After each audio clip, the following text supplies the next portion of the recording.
Alors bonjour Jean-François, plutôt thé ou café? Café, café serré noir. Ouais. Recruter dans l'IT, easy ou pas easy?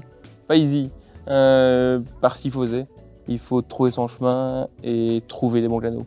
Alors toi, tu as déjà recruté plusieurs profils en IT. Est-ce que tu peux nous partager un peu ton expérience, les tips que tu donnerais pour recruter les bons profils en IT? Je crois qu'il faut surtout essayer.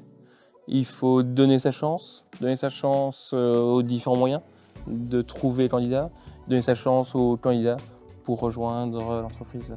Et donc concrètement, quelles sont les méthodes que tu as utilisées pour recruter des IT? La meilleure manière, c'est de les contacter. Et donc de trouver des moyens de contacter les IT. Donc ça passe par LinkedIn, pas mal de mailing direct vers les candidats, même s'ils sont inondés de mailing.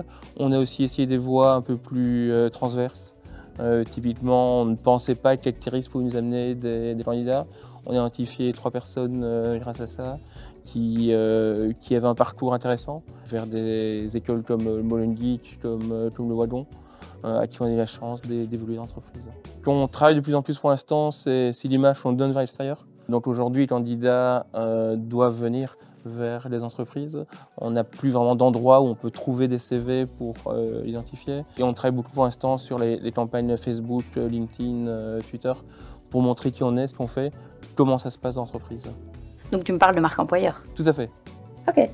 Et donc vous avez défini votre VP, donc l'Employee Value Proposition? Marque employeur, oui. On essaie de le faire de manière assez pratique et spontanée. On donne la parole aux employés, aux personnes d'entreprise pour qu'elles présentent ce qu'elles font et le diffuser sur les réseaux. On n'a pas encore de démarche hyper structurée sur la proposition de valeur. Plus le mode ambassadeur alors? C'est vraiment montrer comment ça se passe. L'objectif, c'est toi, c'est que l'employé nous rejoigne, qu'ils comprennent comment ça se passe, qui on est, qui est l'équipe et qui va travailler, le job qu'il va faire. Et tu vois que ça marche? Et pour l'instant, ça marche. Tu m'as parlé aussi de stage, je pense? En fait, ça leur permet d'avoir un pied entreprise, de comprendre qui ils sont, et très souvent, les stages finissent sur un contrat qu'on va proposer aux candidats qui vont nous rejoindre. On a aussi les alternances. Les Camille Lichet ont mis un nouveau programme d'alternance en place il y a 2 ans. On a notre premier alternant après 2 ans qui va rejoindre l'entreprise et duquel on est très content. Soft skills ou hard skills? Plutôt soft skills chez nous. Les hard skills dans l'IT, ça peut s'apprendre. Typiquement, on a des personnes qui sont rentrées avec un langage back-end chez nous, qui ont appris un nouveau. Ce qui est surtout important, c'est que la personne rentre dans l'esprit d'entreprise. Et donc pour nous, c'est important dans le processus qu'il voit un maximum de personnes d'entreprise à tous les niveaux pour qu'ils comprennent bien où il met les pieds et avec qui il va travailler.